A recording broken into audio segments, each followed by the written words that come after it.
I believe.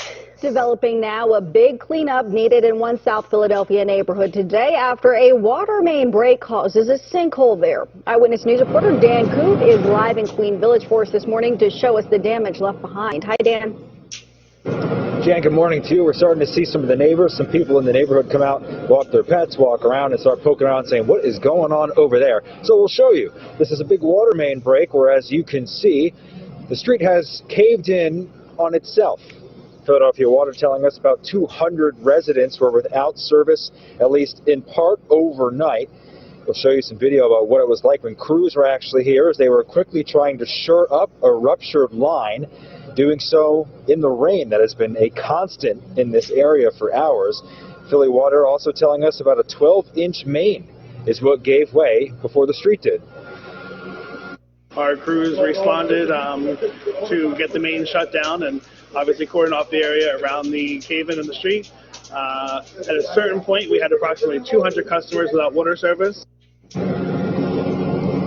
Now, they also tell us at this point this morning, loads without service have had it restored. So everyone should be waking up this morning to at least water working in their homes. But as you can see behind me, Jan, a lot of work to be done by crews who will surely be returning here later this morning. We're live on 2nd and Fitzwater. Dan Coop, CBS 3 Eyewitness News. A lot to be done there. Okay, Dan, thanks so much. Appreciate it.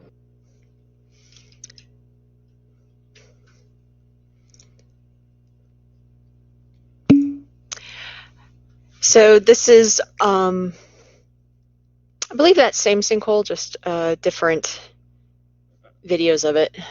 A sinkhole continues to rattle nerves in Queen Village. Here we go to 2nd and Fitzwater. A ruptured water main is to blame for that crater right there. Philadelphia Water Department officials tell us a 12-inch line burst. We spoke to those living in that area about this inconvenience. My dad works in water engineering, so I asked him why these kinds of things happen, so he was able to explain to me like what usually goes on. So sometimes he said it's a leaky main or the sewer would have been failing, which makes sense. They just repaved the road, I think, on Wednesday. Yeah, they just repaved it, so this road's been shut down like all week, so it's already been an inconvenience, and now seems like it's going to be much longer. Well, the Philadelphia Water Department says at one point more than 200 customers were without water, but for now, water is only shut off to those in a small area between Fitzwater and Bainbridge streets. All right. So again, that was the same one. This is a older video from, I believe, 2018 that shows sinkholes that occurred in, I believe this is Chester County, but that were associated with the Mariner East pipeline project. One local family is out of their home tonight in Chester County. 3 sinkholes popped up on one street, and neighbors say a pipeline being drilled right through their neighborhood is to blame. Sunoco's Mariner East 2 is supposed to run across Pennsylvania through Chester and Delaware counties. NBC 10's Brandon Hudson talked to a homeowner who's worried about what happens next. The sinkholes in TJ Allen's backyard are covered, but the fear remains. Well, I'd like to know if my house is safe. Allen says a sinkhole formed over the weekend in his yard and a neighbor's yard too, forcing that family from their home.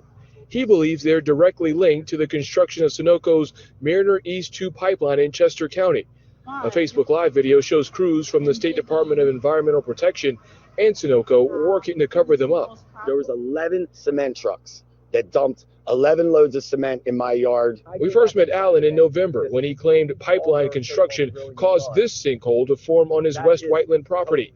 He says these new problems started soon after the state granted Sunoco permission to start construction again. What's the point of the DEP if they can't shut Sunoco down? Allen says when that second sinkhole opened, it was deep enough that it could easily fit this car and truck inside.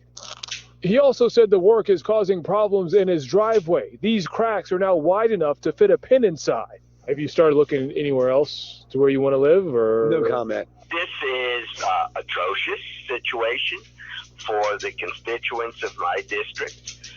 This is potentially a dangerous situation. We talked to Pennsylvania State Senator Andy Dinniman today. He wants the state to halt drilling again. This pipeline goes adjacent to schools.